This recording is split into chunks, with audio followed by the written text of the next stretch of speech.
Senhoras e senhores, Leonardo Silva na Velox Conference 2023.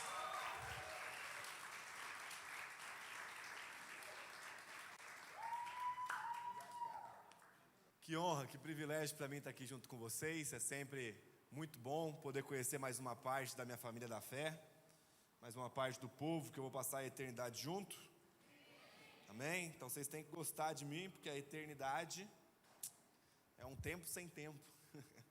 Quero agradecer aos pastores da casa, aos líderes pela confiança e pelo convite. É um privilégio para mim de verdade estar aqui junto com vocês. E pensar sobre o tema da contracultura é algo muito importante no tempo em que a gente vive. Antes, deixa eu só me apresentar.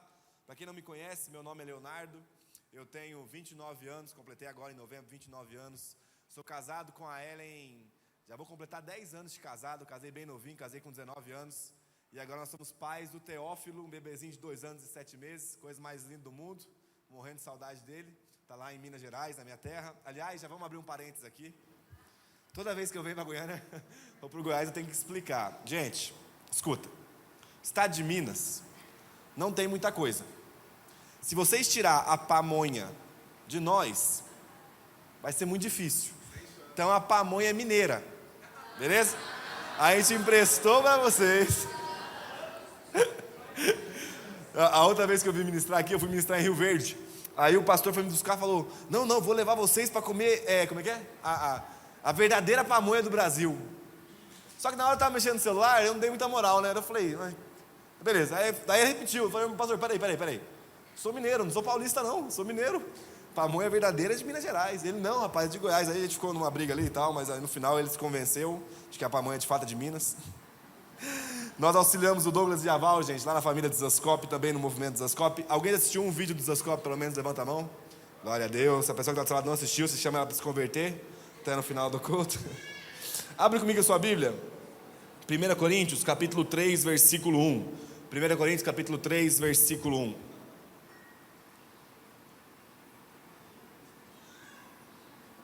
Primeira carta de Paulo aos Coríntios, capítulo 3, versículo 1. Vamos entrar por aqui. A Bíblia diz: Irmãos, não lhes pude falar como a espirituais, mas como carnais, como crianças em Cristo. Dei-lhes leite e não alimento sólido, pois vocês não estavam em condições de recebê-lo. De fato, vocês ainda não estão em condições, porque ainda são carnais. Porque visto que há inveja e divisão entre vocês, não estão sendo carnais e agindo como mundanos? Vamos orar? Vocês oraram por mim? Deixa eu orar por você agora. Feche seus olhos, curva sua cabeça. Pai, muito obrigado, Pai, pela sua palavra que nos edifica. Nós clamamos nesse momento por sabedoria e revelação do Teu Espírito Santo. Nos dá discernimento da sua voz, Senhor. Nos faça sair daqui homens e mulheres maduros em Cristo Jesus. Nos amadurece, nos confronta por meio da sua verdade, Senhor. A tua palavra é a verdade. Nos leva a chegar à plenitude de Cristo, para que cada dia mais nós sejamos uma expressão viva de quem Ele é ao mundo, Senhor. Nós clamamos por isso. Fala conosco, ilumina o nosso entendimento, em nome de Jesus. Amém, amém e amém. Glória a Deus. Quando Paulo começa a trabalhar o aspecto da imaturidade com os irmãos que estavam em Coríntios, ele vai usar o exemplo da criança para se referir à imaturidade. Então, se você tem contato com uma criança, você sabe como que uma criança é imatura nas suas atitudes, no seu pensamento e coisas do tipo. Isso daqui é muito normal em uma etapa da nossa vida. Eu estava esses dias vendo um estudo acerca do tempo em que a gente vive e das marcas da imaturidade do tempo que a gente vive. E eu separei lá, até um teólogo católico, ele chama Rafael Llanos Cifuentes, e ele escreve 3 características da imaturidade do nosso tempo. Então, eu poderia até contextualizar 3 características da cultura mundana do nosso tempo. A primeira característica da imaturidade do tempo que a gente vive, e aí eu vou usar alguns termos filosóficos aqui, mas eu vou explicar para vocês, gente. E se vocês ouviram Davi Lago, vai ser muito mais fácil, vocês podem ficar tranquilos. Davi, pelo amor de Deus, é incrível, amo ele.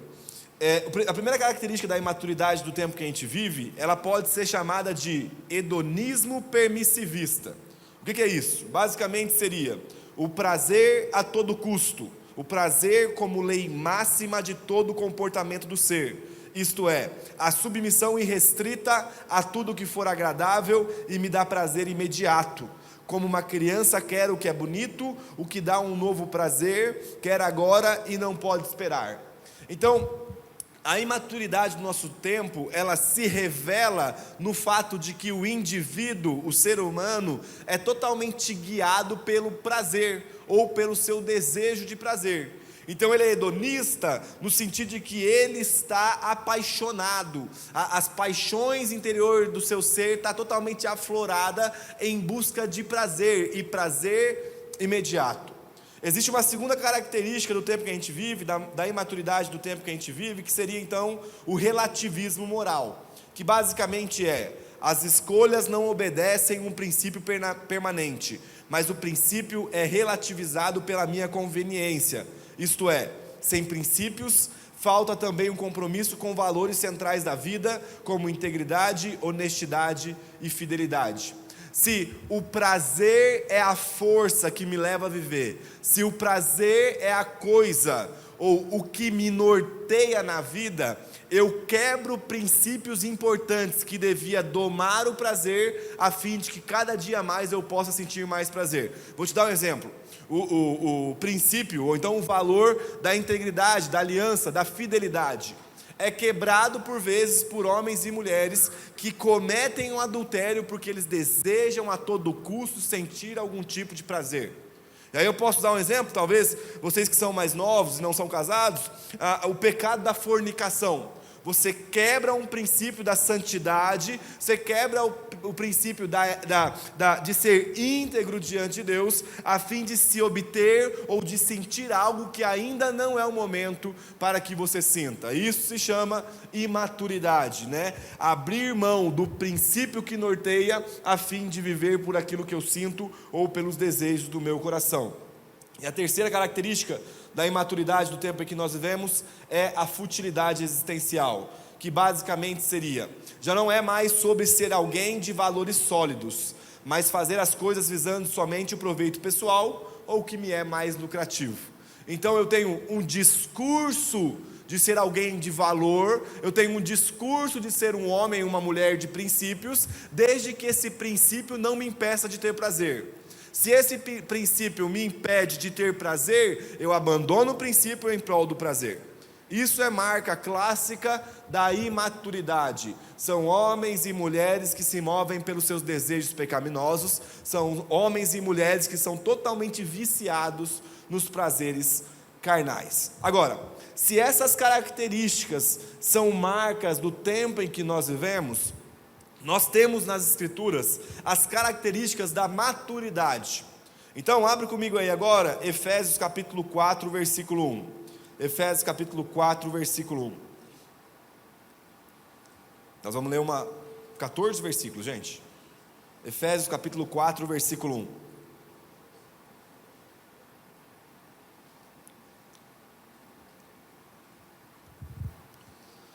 Efésios capítulo 4, versículo 1. Se você quiser anotar, por conta do nosso tempo, a Bíblia diz: Por isso eu, prisioneiro no Senhor, peço que vocês vivam de maneira digna da vocação a quem foram chamados, com toda humildade, mansidão, com longanimidade, suportando uns aos outros em amor, fazendo tudo para preservar a unidade do Espírito no vínculo da paz. Há somente um corpo e um só Espírito, como também é uma só a esperança para a qual vocês foram chamados. Há um só Senhor, uma só fé, um só batismo, um só Deus e Pai de todos, o qual é sobre todos e age por meio de todos e está em todos. E a graça que foi concedida a cada um de nós, segundo a medida do dom de Cristo. Por isso diz: quando ele subiu às alturas, levou cativo o cativeiro e concedeu dons aos homens. Ora, o que quer dizer que ele subiu, senão também que havia descido até as regiões inferiores da terra? Aquele que desceu é também o mesmo que subiu acima de todos os céus para encher todas as coisas. E ele mesmo concedeu uns para apóstolos, outros para profetas, outros para evangelistas, outros para pastores e mestres, com vista ao aperfeiçoamento dos santos, para o desempenho do seu serviço, para a edificação do corpo de Cristo, até que todos cheguemos à unidade da fé, do pleno conhecimento do Filho de Deus, ao estado de pessoa madura, à medida da estatura da plenitude de Cristo, para que não sejamos mais como crianças, arrastados pelas ondas e levados de um lado para o outro por qualquer vento de doutrina, pela artimanha das pessoas e pela astúcia com que induzem ao erro. Mas seguindo a verdade em amor, cresçamos em tudo naquele que é o cabeça, Cristo, de quem todo o corpo bem ajustado e consolidado, pelo auxílio de todas as juntas, segundo a justa cooperação de cada parte, efetua o seu próprio crescimento para a edificação de si mesmo em amor. Só essa leitura já é a pregação, já dá para a gente levantar, orar e ir embora. Quando a gente pensa acerca da imaturidade do tempo em que nós vivemos, da cultura atual que nos leva à infantilização constante, acerca daqueles que se movem pelo prazer, e começa a analisar os comerciais que chegam até nós, né? Hoje mais em dia pelo YouTube do que pela TV. Você percebe como que o comercial ele tem um estímulo muito mais sensorial do que intelectual em si. Então vamos supor, eu lembro quando eu era criança, mais novo, passava muito aqueles comerciais de cerveja, né? A Skol fazia muito comercial, lembra? Que desce redondo e tal. Só que, gente, mesmo quando criança eu não tinha relado um copo de cerveja na minha boca, é interessante como que a imagem, o calor ali fazendo a água escorrer, o borbulhar da cerveja e tal, gerava estímulo no meu senso em busca daquele prazer, em busca de experimentar algo que eu nem sabia se era bom ou era ruim. Porque hoje existe uma hipervalorização daquilo que nós sentimos. Enquanto o apóstolo Paulo está nos orientando que para vivermos maturidade, não de acordo com esse mundo, mas de acordo com as escrituras, existem características importantes que vão totalmente contra ao estilo de vida desse mundo. E quando a gente olha para Efésios, se eu só te dar um contexto antes de eu entrar na mensagem de fato, a gente percebe que Efésios é uma carta em prol da igreja. Então Efésios é como se Paulo estivesse escrevendo um manifesto defendendo a natureza da igreja, a identidade da igreja, a vocação da igreja e a missão da igreja. Então isso daqui é um manifesto, é uma orientação de como nós precisamos viver como igreja. Então um exemplo, como que a gente definiria um homem maduro? Supomos que a gente pegasse uma criança, um menino aqui, sei lá, de 9, 10 anos de idade e colocasse ele do meu lado. Quais seriam os parâmetros que você usaria para falar, o Léo é maduro e o menino é imaturo? Você poderia pensar, a estatura corporal, o Léo é um pouco mais alto do que o menino. Então, acaba que o homem se torna um pouco mais forte do que uma criança. Aí você fala, beleza. Aí você fala, o Léo tem barba também, né? Barba é sinal de maturidade, a criança não tem barba. Sei lá, são características mais biológicas, fisiológicas, do que de virtude em si. Porém, quando nós vamos pensar na maturidade enquanto cristãos, ou na nossa maturidade como igreja, nós não podemos usar parâmetros humanos, porque não foi o homem que criou a igreja, mas foi Deus que criou a igreja. Logo, nós precisamos perguntar para as escrituras o que é o estilo de vida maduro de uma igreja. E quando eu falo igreja aqui, gente, pensa, lógico, na comunidade local, mas você enquanto parte desse corpo aqui que está em Goiânia. E o apóstolo Paulo vai nos orientar acerca da maturidade da igreja, e eu queria pensar com vocês hoje então, para combatermos essa cultura da infantilização do nosso tempo, quais são as posturas, quais são as marcas que nós devemos ter enquanto igreja madura. E eu vou falar então basicamente de 3 evidências da maturidade da igreja, 3 evidências da maturidade da igreja. A primeira evidência está aqui no texto que nós acabamos de ler, está no versículo 13 até o 15. Então, Efésios 4, do 13 ao 15. A primeira evidência nós podemos definir como a igreja fundamentada. O texto diz: até que todos cheguemos à unidade da fé, do pleno conhecimento do Filho de Deus, ao estado da pessoa madura, à medida da estatura da plenitude de Cristo, para que não sejamos mais como crianças, arrastados pelas ondas e levados de um lado para o outro por qualquer vento de doutrina, pela artimanha das pessoas, pela astúcia com que induzem ao erro, mas seguindo a verdade em amor, cresçamos em tudo naquele que é o cabeça, Cristo. Nessa parte específica, o apóstolo Paulo vai usar 2 analogias. Primeiro, para explicar a imaturidade, e segundo, para explicar a maturidade. Assim como nós entramos nessa mensagem pensando na imaturidade, nós vamos seguir a lógica do texto também, e primeiro vamos ler a imaturidade, a forma de se viver a igreja imatura, a forma de ser um crente imaturo, de acordo com a palavra. Paulo traz duas analogias. Primeiro, os crentes imaturos têm como característica a falta de fundamentação.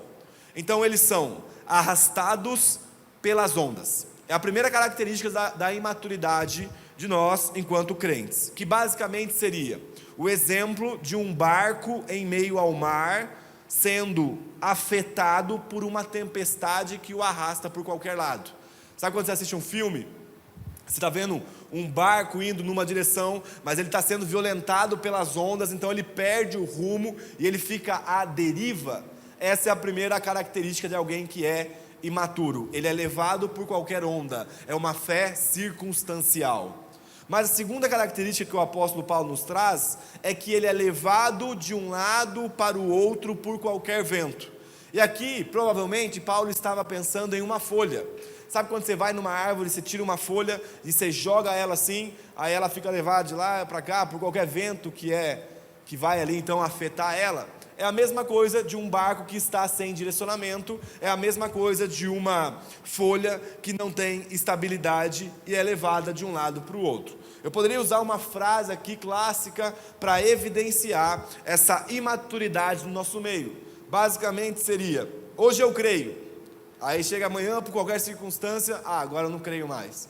Hoje eu estou totalmente compromissado com Cristo, aí amanhã vem um vento circunstancial, vem uma onda circunstancial, e agora eu não creio mais porque eu fui afetado pela circunstância. É uma fé que falta fundamento, é uma fé que falta raiz, é uma fé totalmente sem fundamentação. Agora, é muito normal, gente, é muito normal a gente ser criança em um determinado período da nossa fé. Quando a Bíblia vai se referir a nós, quando nós nascemos de novo, é que nós somos nascidos de novo. E quando você vê um bebê nascendo, ele não nasce em maturidade, ele nasce imaturo. Eu lembro, um dia, até quando eu ministrei essa mensagem também lá na igreja, o Theo, meu filho, ele faz muito tempo que ele não dorme mais no colo, que eu não nino mais ele, né? Geralmente a gente deita do lado dele, ele já dorme. Só que nesse dia que eu fui pregar, ele estava com gripe, e aí ele estava um pouquinho malzinho assim e tal, e ele dormiu no colo da Ellen. E eu achei estranho, porque ele não dorme no horário de culto, ele fica muito ali ativo.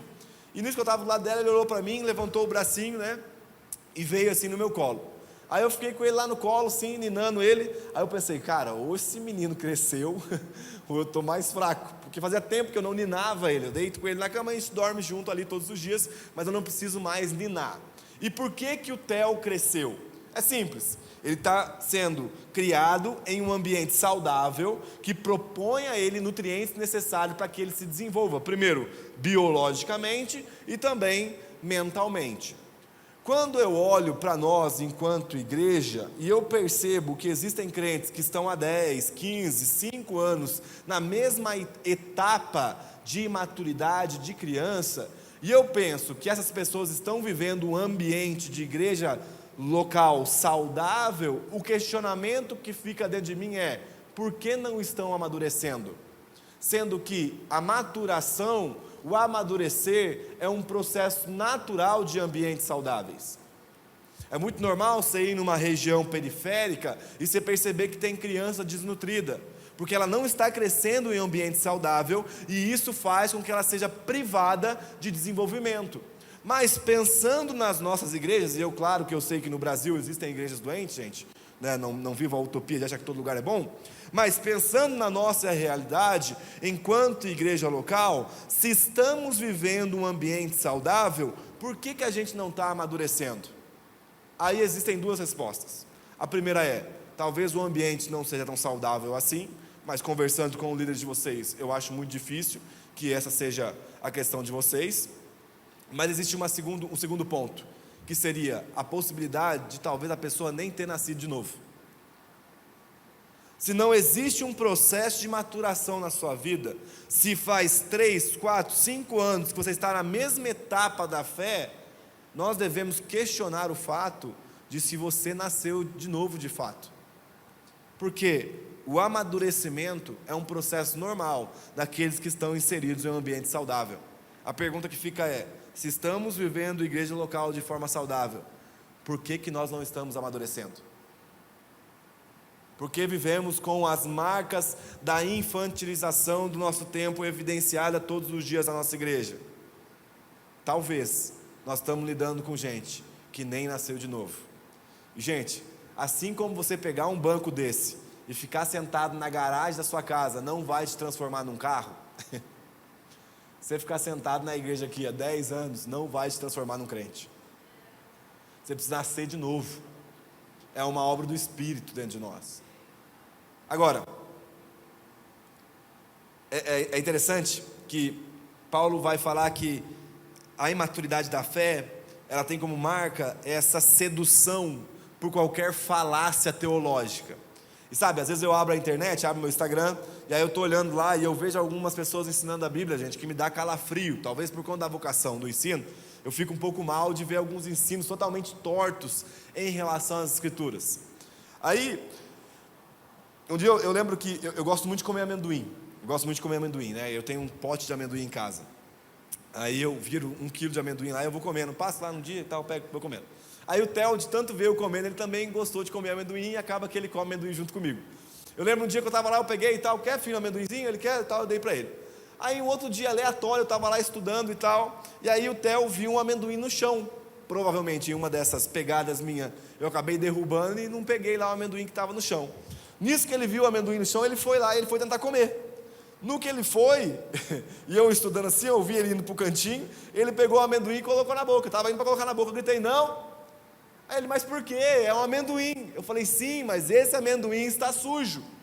Então, o Theo precisou que alguém maduro orientasse a ele o que ele poderia e não poderia comer. De verdade, gente, hoje eu me preocupo muito com os falsos mestres que se levantam no meio da igreja, e eu digo também do campo online aí. Mas o que me preocupa mais é uma pessoa que se define cristã não ter discernimento do que ela pode comer e do que ela não pode comer, do verdadeiro e do falso evangelho. Porque, gente, imaturidade na alimentação é coisa de bebê.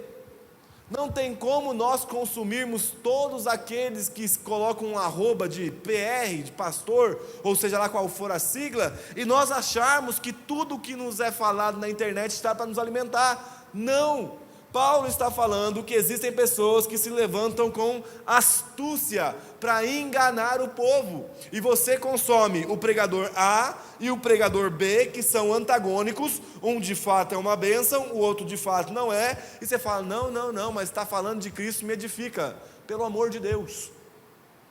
A falta de fundamentação é uma característica clara da imaturidade, ao ponto de, em Atos 17, Lucas chamar os irmãos que estavam em Bereia de alguns irmãos como sendo nobres, tendo a mentalidade de rei.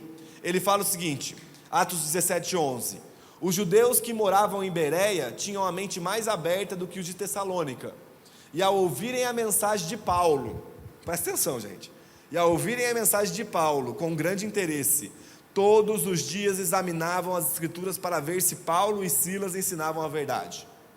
Imagina você participar de uma conferência em que o pregador é o apóstolo Paulo. E sabe o que eles estavam fazendo? Eles estavam analisando para ver se o que Paulo estava falando era de fato bíblico. Gente, se eles faziam isso com Paulo, o que vocês tinham que estar fazendo comigo? Que nem aos pés de Paulo chego. Só que a gente aceita tudo como verdade. Como uma criança que não consegue discernir entre o amendoim sujo e o amendoim limpo, a gente só vai abrindo a boca e consumindo aquilo que chega diante de nós. E esse é o problema, gente. Nos falta filtro. Nos falta, quando vocês abriram um vídeo do Douglas lá, fala galera do Zascope, você já abriu aqui, deixa eu ver se barbudo está falando, deixa eu ver aqui. Está aqui mesmo, de verdade. Porque isso é marca de maturidade, discernir o que pode e o que não pode ser consumido. Você não come um alimento sujo, ainda que o alimento seja alimento, mas ele está sujo, está contaminado. Não dá para nós chegarmos a uma estatura de maturidade se estivermos consumindo qualquer coisa por aí, gente. Então cuidado, filtro, pelo amor de Deus, com o que vocês consomem na internet.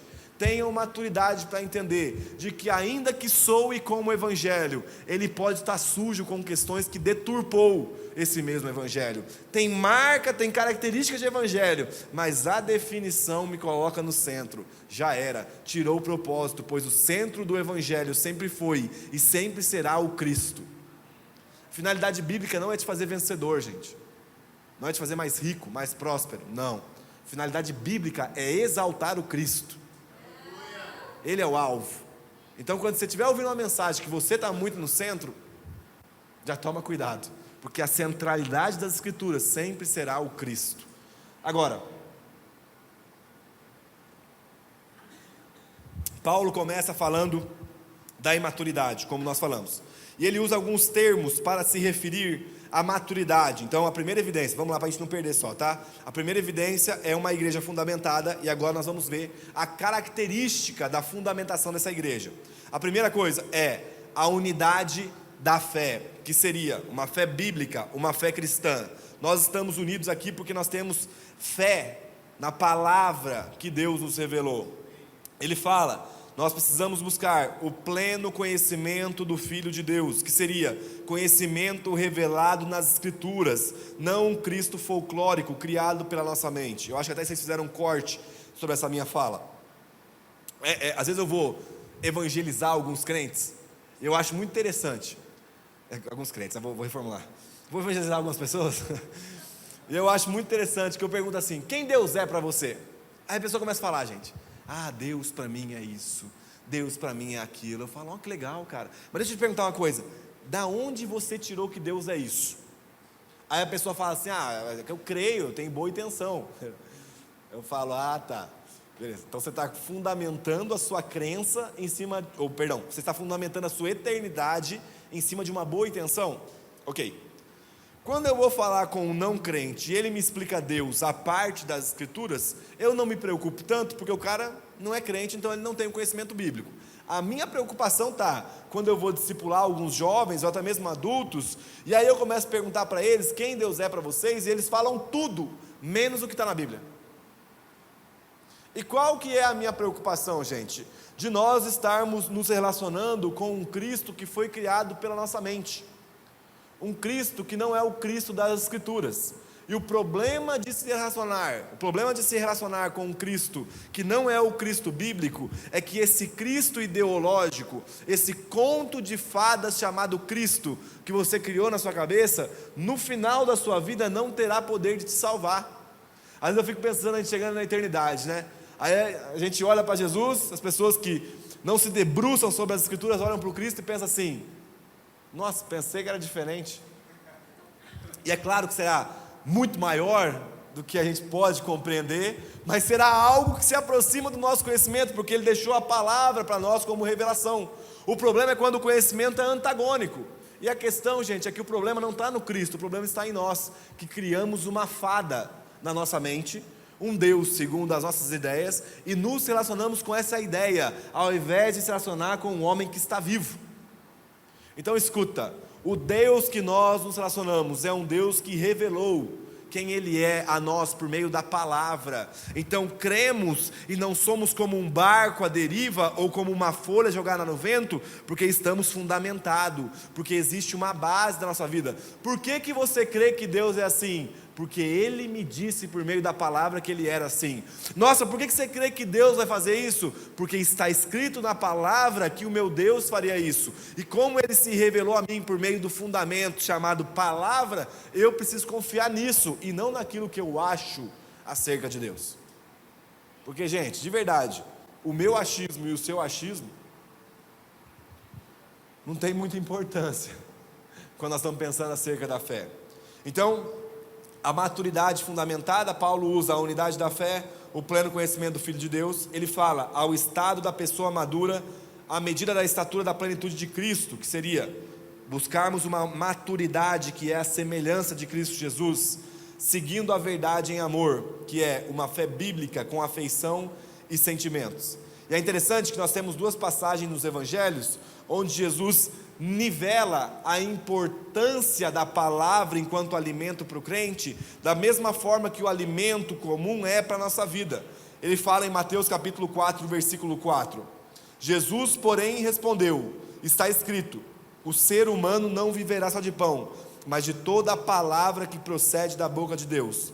Em Mateus 7, 24, ele fala o seguinte: todo aquele, pois, que ouve estas minhas palavras e as pratica, será comparado a um homem prudente que construiu a sua casa sobre a rocha.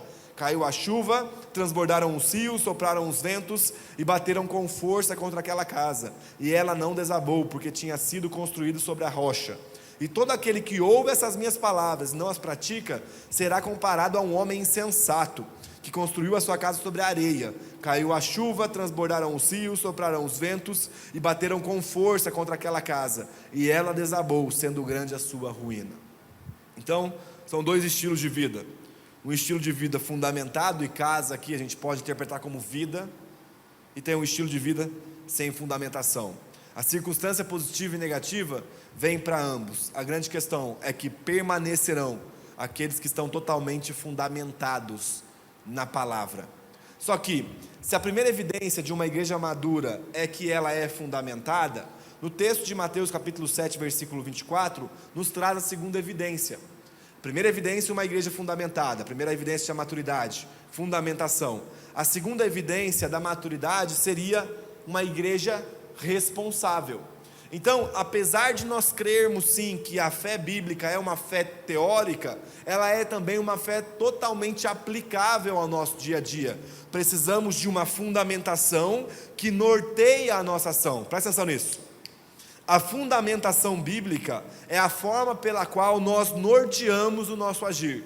Então eu não sou marido de acordo com o que eu penso ser bom para ser marido, não. A forma que eu sou marido é a partir da fundamentação chamada palavra, que me norteia a ser marido. No caso de vocês que não são casados, a forma que você é filho não é a forma que você pensa ser um bom filho, é a forma que a palavra define como sendo um bom filho. E o apóstolo Paulo fala no versículo 11 e 12 de Efésios 4: e ele mesmo concedeu uns para apóstolos, outros para profetas, outros para evangelistas e outros para pastores e mestres, com vista ao aperfeiçoamento dos santos, para o desempenho do seu serviço, para a edificação do corpo de Cristo. Então nós precisamos ser uma igreja fundamentada, mas também uma igreja responsável àquilo que Cristo confiou a nós.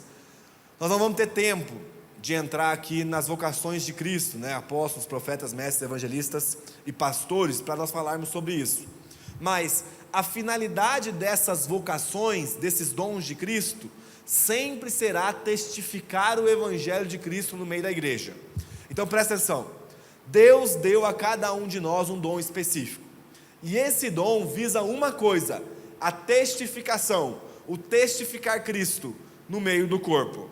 Ele vai usar então como palavra aqui, como explicação da igreja responsável, 3 características. Ele fala, primeiro, que os dons são variados,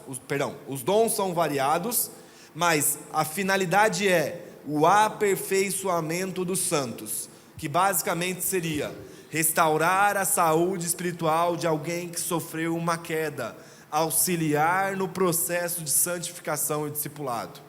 Aperfeiçoar os santos, gente, que é uma responsabilidade de todos nós, independente da sua idade, é assumir o compromisso pela santidade do seu irmão. Escuta, parte da santidade do seu irmão é tua responsabilidade. É interessante como que o nosso modelo de igreja moderna nos priva de pecar perto um dos outros. Qual que é o melhor ambiente para você pecar, gente? Esse aqui. Só que geralmente esse é o ambiente que nós menos pecamos. Por quê? Eu nunca vou ficar bravo com o Theo na frente dos irmãos da igreja. Afinal, eu preciso manter uma postura de que parece que está tudo bem, mas chega em casa, eu explodo. Eu nunca vou, e eu estou usando como exemplo, não significa que eu faço isso, tá, gente? Eu nunca vou ser rude, grosso com a Ellen na frente dos irmãos da igreja, mas quando chegar em casa, então a gente se reúne como se fosse uma reunião de hipócritas, cada um escondendo seu pecado. Quer um lugar bom para a gente ver o pecado de cada um também? Campo de futebol. Meus irmãos, os irmãozinhos pisam lá, ó, já começa a manifestar os demoninhos. Por que nós precisamos aprender, gente? Primeiro, vamos por partes. Santidade é o padrão, ok? Santidade é o padrão. Nosso estilo de vida tem que ser santidade. Mas nós derrapamos, nós pecamos, nós tropeçamos, não deveríamos, mas tropeçamos. Eu lembro um dia que estava tendo futebol dos meninos, aí os caras estavam lá e tal, aí um tomou uma entrada de um cavalo lá na igreja, aí o cara levantou falando um monte de palavrão. Aí o cara, na mesma hora, gente, perdão e tal, não deveria ter feito isso. Eu lembro que o irmão estava contando pra gente, o Wesley, ele pegou e falou: mano, esse foi o melhor lugar para você fazer isso, porque agora a gente sabe qual é a sua dificuldade, e nós estamos dispostos a ajudar você a vencer isso. Só que nós estamos reunindo, gente, escondendo o nosso pecado. Qual que era o lugar para você falar que você tem dificuldade em lidar com pornografia? Qual que é o lugar para você confessar que você falta com respeito com seus pais? Ou que você é desobediente, ou que você não sabe lidar com finanças, ou que você maltrata sua esposa ou seu marido, não importa, aqui. Porque nesse lugar você vai ter um irmão que se tornará responsável em te ajudar no processo de vencer isso, gente. Só que a gente se reúne como se todo mundo fosse perfeito. Estamos sendo aperfeiçoados. Isso só vai acontecer quando a gente der as mãos uns para os outros e falar: vamos junto. Eu vou jejuar, eu vou orar, eu vou interceder por você para que juntos nós possamos vencer isso. Sabe qual que é o melhor? A gente tem um termo lá na família de Zascope que é vida na vida. Então o que a gente faz? Do nada a gente vai na casa dos outros. Então imagina só, né? Eu não sei como é que eu costumo aqui, mas São Paulo, paulista, a gente até acha estranho como mineiro, né? Mas o paulista ele é muito fechado. Então do nada a gente vai, bate na porta dos outros e abre a porta e entra na casa dos outros. A gente chega, até já chegou em casa, a gente chegar, meu amigo, a casa está parecendo que passou. Aqui tem a carreta furacão. É como se a carreta furacão tivesse passado dentro da casa do irmão. Ficar, gente, a louça, eles comprar uma velhinha e cantaram parabéns para a louça. Só que quando que a gente vai saber que a irmã não sabe cuidar bem da casa? Quando a gente estiver dentro da casa uns dos outros. Quando que eu vou saber que o irmão tem dificuldade de lidar com a esposa? Quando estiver dentro da casa e vendo ele lidar com a esposa. Enquanto nós não tivermos misturado vida na vida de fato, gente, convivendo todos os dias como uma família, nós vamos estar vivendo uma vida de hipócritas. Porque no secreto, gente, todos nós falhamos, todos nós pecamos. Eu lembro um dia que agora na última reunião de líderes, o irmão, a gente está discutindo um assunto lá, e já vou confessar, eu vou dar um exemplo para vocês aqui. Eu sou irado, eu sou bravo, gente. Eu sou assim, eu sou tranquilo, até eu explodir. Aí no meio da reunião de liderança, estavam todos os líderes lá, e o irmão falou uma coisa cruzada, eu já estava com um sentimento triste com ele, que eu deveria ter alinhado com ele, não alinhei. Aí eu fui e falei um monte de coisa que não deveria. Eu saí chorando de raiva de mim mesmo da reunião, porque eu acabei ofendendo o irmão, misturei mentira com verdade, foi bem triste da minha parte. Eu lembro que um dos irmãos saiu correndo assim, tal, eu saindo para ir embora, ele saiu correndo: Léo, vem cá. E eu ali meio chorando, escondendo as lágrimas assim de raiva de mim mesmo, por ter errado. Aí ele falou: mano, obrigado, velho, obrigado. Porque eu percebi que às vezes, e a minha personalidade é fechada, eu percebi que às vezes você ficava se ocultando e não deixava a gente conhecer de fato. Agora a gente entendeu qual é a sua dificuldade, a gente vai te ajudar nisso, cara. A gente vai orar para que você tenha mais mansidão, a gente vai estar junto com você para que você consiga vencer sua ira. E ali eu me senti como, gente? Totalmente suportado pelos meus irmãos. E é claro que eu pequei, não deveria ter pecado, mas em suma foi bom, porque eu pequei numa comunidade de aliança que tem responsabilidade comigo. Então esse é o ambiente onde nós precisamos estarmos juntos para auxiliarmos os outros, uns aos outros, a vencermos os pecados. Mas ele fala do aperfeiçoamento dos santos, ele fala do desempenho do seu serviço, que seria: cada cristão tem a responsabilidade de assumir a sua parte no serviço, uma função específica no corpo. E a terceira qualidade de uma igreja responsável é que a igreja vai amadurecendo conforme os seus membros são edificados, à medida que cada membro usa os seus dons para a edificação coletiva. Houve um tempo atrás no Brasil em que a edificação vinha do púlpito para a igreja. Só que, gente, a finalidade do púlpito ser mais alta aqui é somente pedagógica, é só para que vocês me enxerguem melhor. A edificação sempre será do corpo para o corpo. Então escuta, parte da maturidade da família, parte da maturidade do Douglas e da Val depende de cada irmão da família de Zascope se levantar como responsável também para aperfeiçoar o Douglas e a Val. Às vezes a gente coloca os nossos líderes em um pedestal como se eles fossem inacessíveis ou super-humanos. Só que, gente, como alguém que é líder de uma comunidade local, eu dependo tanto da minha igreja no que diz respeito ao cuidado, quanto eles dependem de mim. Então nós precisamos aprender que Deus, em sua soberania, escolheu que a maturidade da igreja aconteceria por meio de um processo coletivo e a longo prazo. Então nós somos responsáveis pela maturação uns dos outros. Escuta, parte da maturidade dos líderes de vocês depende do ponto de cada um de vocês se levantarem como responsáveis para auxiliar também no serviço dessa casa. Só que geralmente a gente vem para casa como se fosse uma criança que está ali chorando até a mamadeira chegar na boca. E não tem problema isso acontecer, desde que seja somente uma etapa da sua vida. Vai chegar um momento em que você vai ter que amadurecer, se levantar e começar a preparar o leite para que os outros possam amadurecer também. Não dá, gente, para sempre a gente ficar vindo pedindo oração aqui na frente por qualquer problema da nossa vida. Chegou a hora da gente estar disponível para orar por todos os irmãos em torno dos problemas deles. Porque lá em casa, eu preciso correr por causa do meu tempo, tem 2 homens, eu e o Theo. O Theo, ele acorda de madrugada chorando em prol do leite dele. Meus amigos, a gargantinha do menino é forte. Mora no apartamento, tem dó dos vizinhos. O bichinho grita, e ele grita, você pode ir lá conversar com ele, explicar, ele não quer saber, ele quer que o leite chegue na boca dele a qualquer custo. Ele não sabe se eu roubo o leite, se eu tenho uma vaca dentro do armário, não sabe se eu compro, ele não sabe nada. O que ele quer? Ele quer que o leite chegue na boca dele. Esse é o primeiro tipo de homem que tem em casa. Mas tem o segundo tipo de homem, que sou eu, que pode estar calor, pode estar frio, pode estar chovendo, pode estar sol, pode estar feliz, pode estar triste. Eu tenho a responsabilidade de sair de casa, trabalhar, para prover o leite para o imaturo. A comunidade local é basicamente igual lá em casa, gente. Existem aqueles que estão se levantando, responsáveis para alimentar as crianças. Existem as crianças que ainda estão chorando. E está tudo bem se você é criança hoje.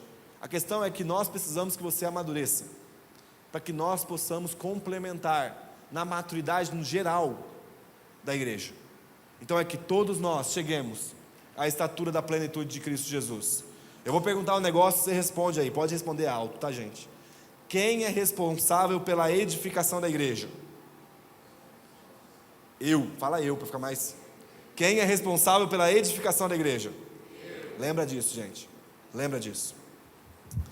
Agora, glória a Deus, obrigado, pode subir. Eu ganhei mais um tempinho aqui, gente. Eu estava falando para vocês que a imaturidade, só para a gente recapitular, a imaturidade ela é marcada por ações, e eu coloquei uma palavra aqui que nos choca, né? A imaturidade é marcada por ações sensuais. Então vou te dar um exemplo. A pessoa age por aquilo que sente. Basicamente hoje eu não tenho vontade de ler a Bíblia, hoje eu não tenho vontade de orar ou servir na igreja, por isso eu não vou fazer porque eu não estou com vontade. Isso aqui é se mover por meio do senso cognitivo. Então, audição, tato, ouvido, audição, tato, paladar, visão e olfato. Você age por meio daquilo que você sente. Então, hoje, meus sentimentos não me levam a orar, meus sentimentos não me levam a servir, então eu não quero fazer porque os meus sentidos não querem que eu faça. Ok. Eu lembro um dia quando eu era criança, e eu com 10 anos de idade, mais ou menos, comecei a trabalhar. Meu pai sempre estimulou isso muito em casa. Eu acho que hoje isso se constitui como escravidão infantil. Na época foi pedagógico. E aí meu pai, ele foi caminhoneiro por muitos anos de vida, né? Acho que 15 anos da vida dele ele foi caminhoneiro. E aí, a nossa circunstância era muito difícil, gente. Ele trabalhava de segunda a sexta como caminhoneiro, viajando pelo Brasil, e no sábado ele carregava material de construção para a gente entregar na cidade. Então imagina só, ele ia lá, pegava o caminhão dele, enchia de material e a gente ia fazer entrega nas construções da cidade. Nessa época ele me chamava para trabalhar junto com ele. Eu tinha 10, 11 anos de idade para eu ajudar a descarregar o caminhão. Só que você imagina, eu com sei lá quantos quilos pegando um saco de cimento. E ele fazia assim. Aí meu pai, a partir de semana que vem você vai trabalhar comigo. Eu falei, não, beleza, vamos embora, vamos trabalhar. E eu novinho ali, 10, 11 anos, vamos embora. Só que meus amigos, a galera da igreja fala que eu acordo cedo. O meu pai nem dorme. Meu pai não faz sentido, ele acorda 4h30 da manhã, toma o café dele, eu lembro que dava 5 horas da manhã, ele estava lá. Leonardo, vamos trabalhar, no sábado, gente. Um adolescente, jovem ali. Primeiro dia, bora. Que isso, ó, trabalhador, bora. Aí eu ia, pegava bloco, machucava tudo na minha mão, cimento, tinha que catar o pá para tirar a areia do caminhão, pedra do caminhão, e era mó trampo e tal. Segundo dia, segundo sábado, era 5 horas da manhã. Leonardo, bora. Não, vamos lá. Terceiro dia, terceiro sábado. Leonardo, vamos. Meu Deus do céu. Vamos, tal. Lembro, chegou no quarto dia, gente. Meu pai foi lá na porta do meu quarto. Ele bateu. Eu falei, hoje eu não vou não, mano. Hoje eu não vou, eu quero dormir, eu tô cansado, eu quero dormir e tal. E aí ele, não, Leonardo, vamos, você tem que ter a responsabilidade de trabalhar. Eu, não, pai, não quero não, pai. Aí, sabe quando você fala aquelas frases pros seus pais? Que você pensa assim, pra que eu falei isso? Aí eu lembro, gente, que eu falei assim, ô pai, ai meu Deus do céu, eu não vou trabalhar não porque eu não tenho boleto para pagar.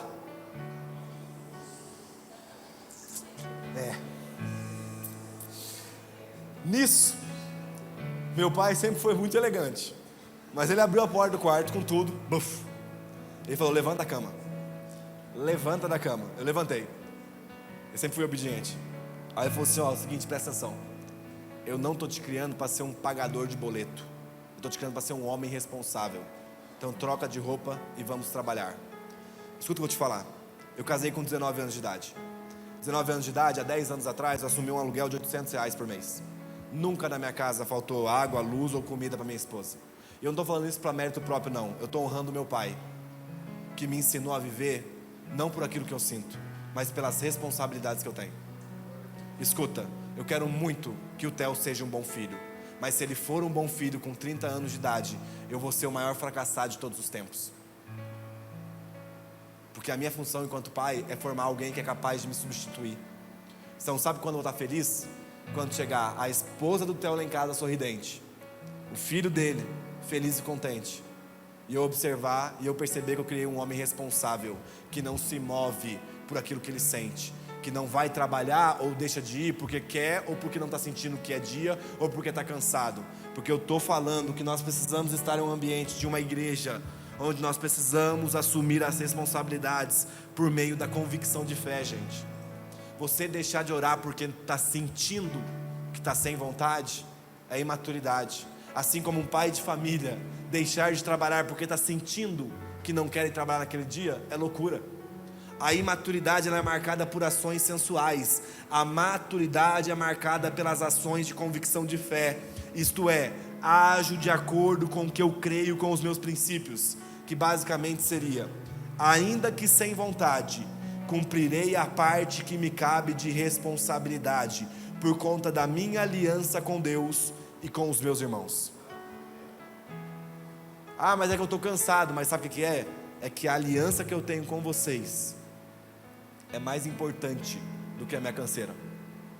A responsabilidade que eu tenho com essa comunidade local é mais importante com a minha vontade ou a minha falta de vontade de servir. Por quê? Porque eu sou um homem ou uma mulher que se move pelo princípio e não pelos sentidos que são enganosos.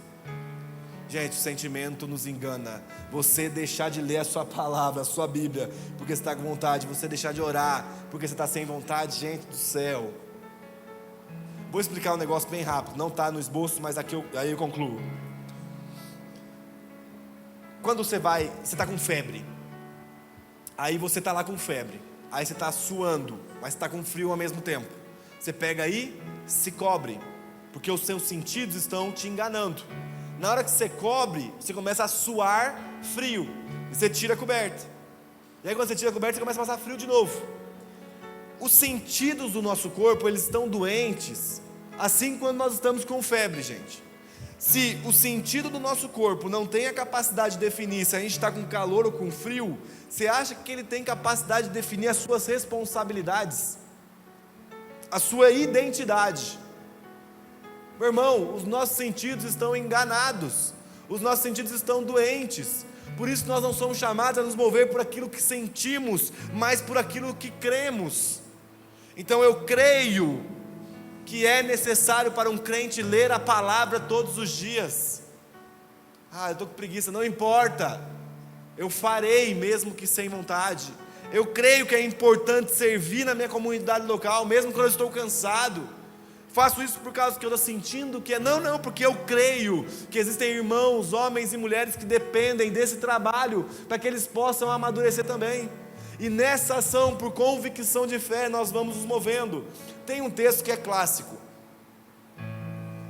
que evidencia a nossa falta de responsabilidade. Gente, deixa eu ler para vocês, Mateus 28, 18.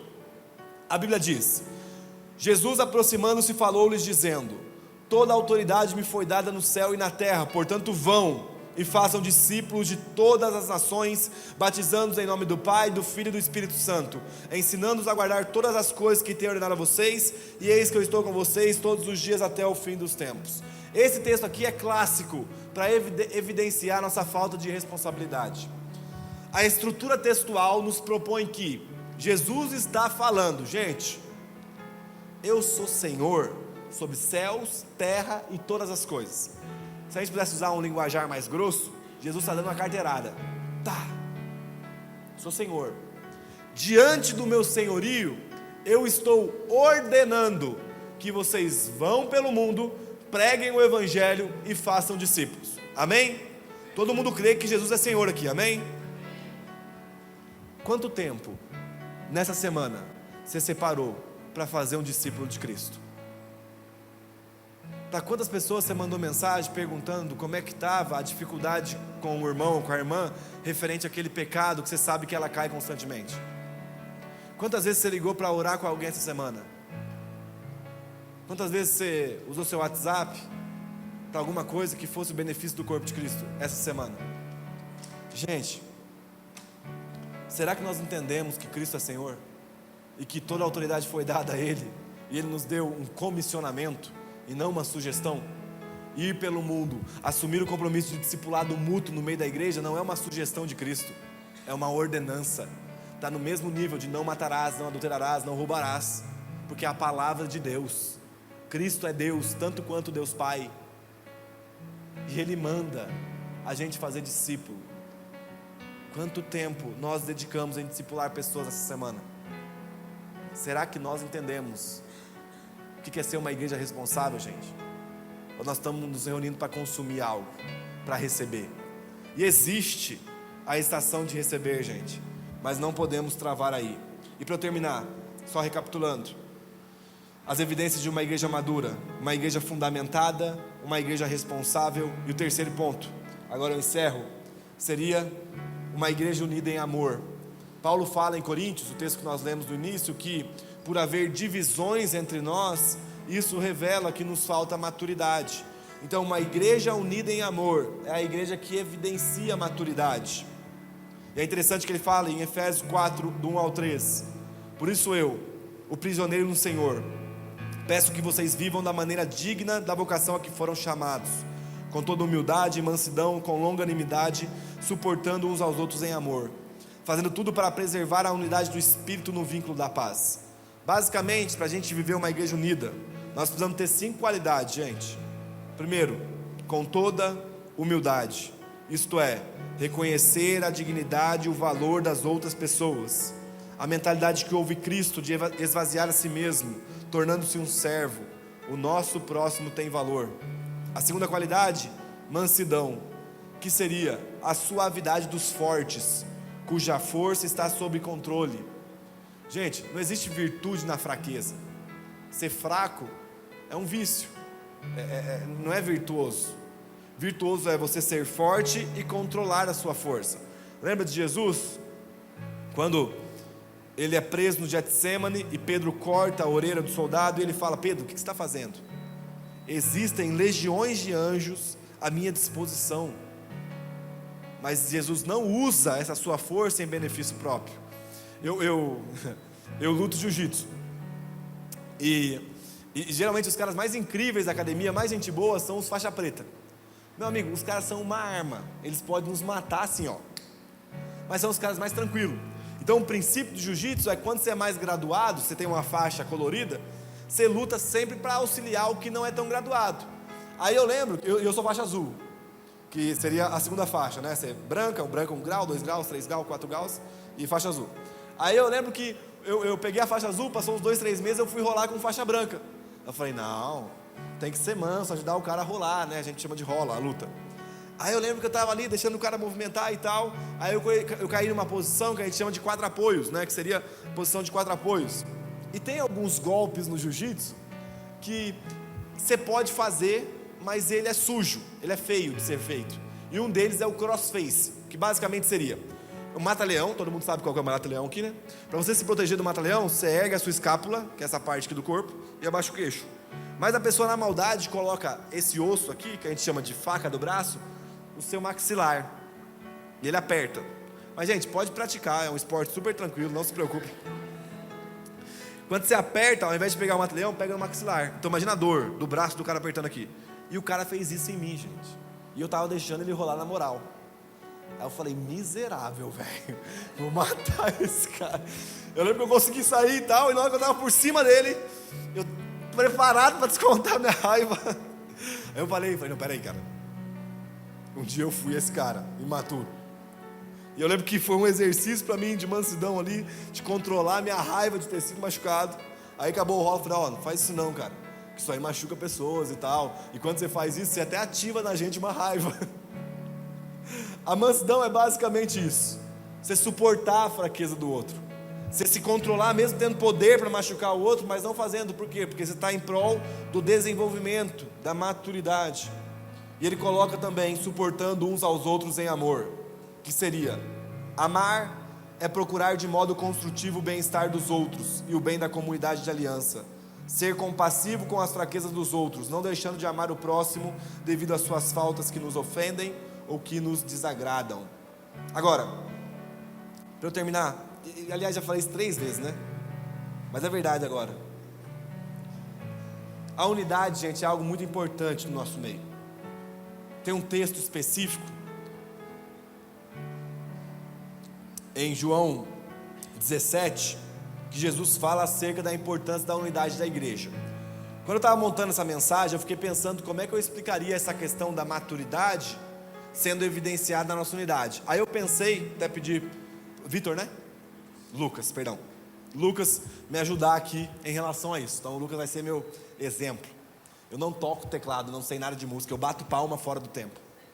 Mas o Lucas é bom, então ele vai me ajudar nisso. O Lucas, ele vai dar um exemplo primeiro, pode fazer aí? Tem como aumentar mais? Por favor. Isso daqui se chama uniformidade. Não é unidade isso aqui, gente. Isso aqui é notas iguais.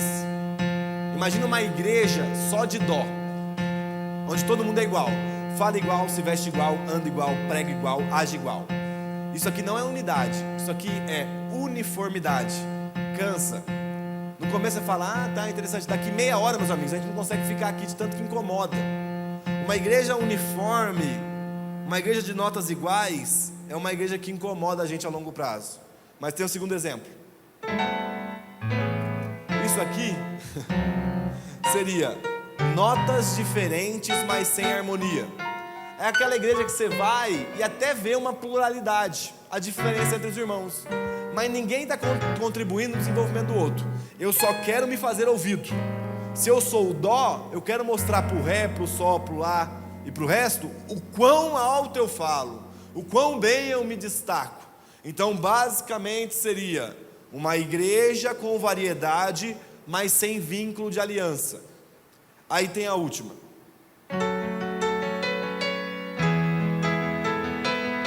Isso aqui é a unidade.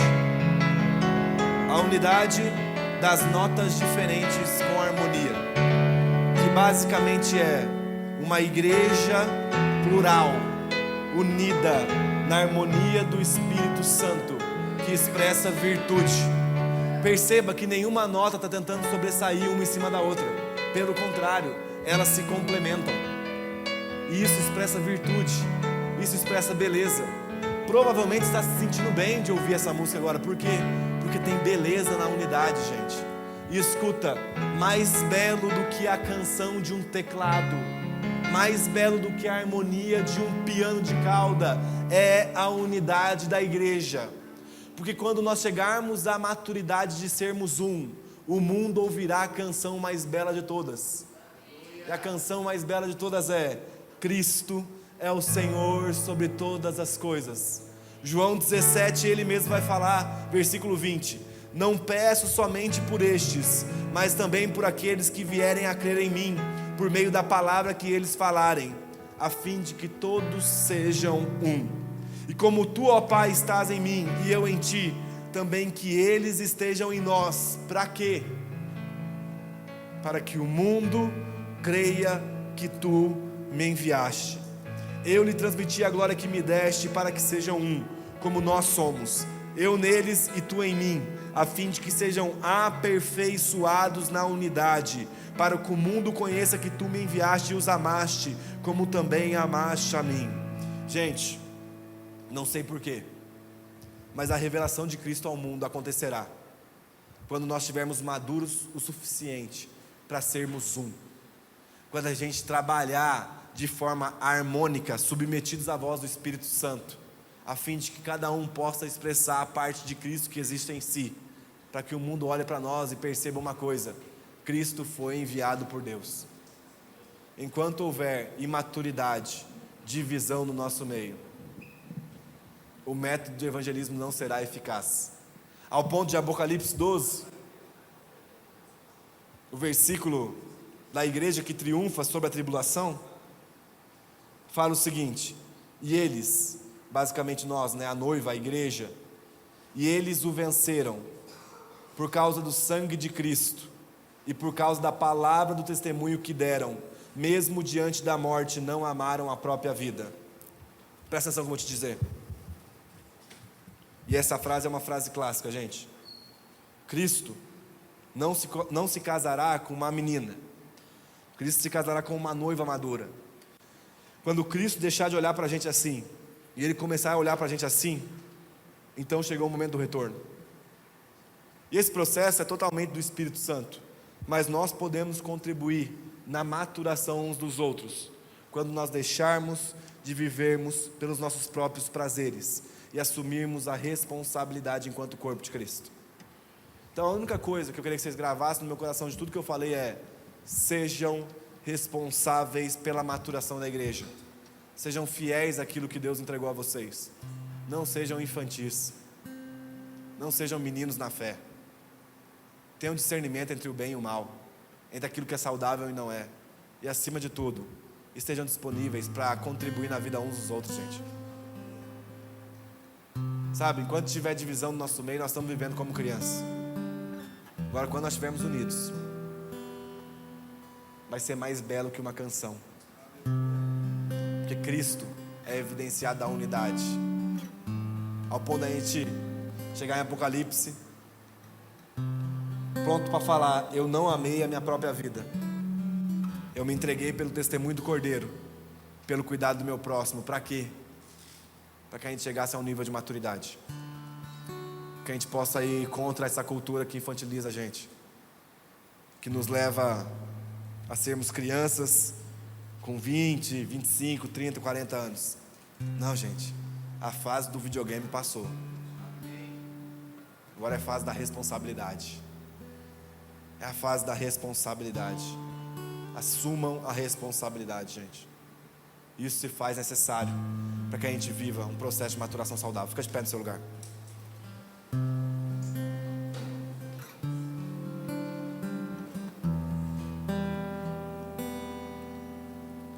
Nós vamos orar.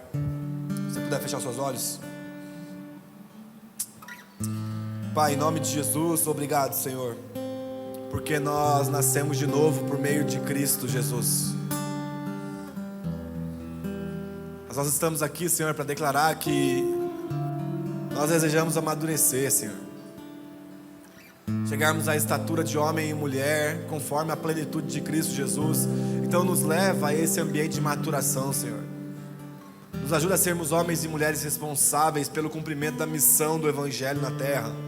Arranca de nós todo sentimento egoísta, vaidoso, avarentos, Senhor. Não nos deixa vivermos uma vida centrada em nós, mas que pelo contrário, nossa vida seja por causa do Evangelho, Senhor. Nos amadureça todos os dias. Deixa-nos participar desse processo e nos faça ser um, Senhor, para que o mundo prove, experimente da beleza do Cristo entre nós, para que o evangelismo mais eficaz seja a nossa unidade, Senhor, para que a canção mais bela, mais virtuosa seja a nossa unidade, Senhor. Nós desejamos o seu retorno, sim, nós desejamos o seu retorno, mas nos leva a amadurecer, para que o Senhor olhe para nós no mesmo nível. Uma noiva madura, uma noiva que não ama a própria vida, mas que foi aperfeiçoada. Nós te amamos, Senhor. Nos ajuda a viver a igreja de fato. Pedimos isso em nome de Jesus.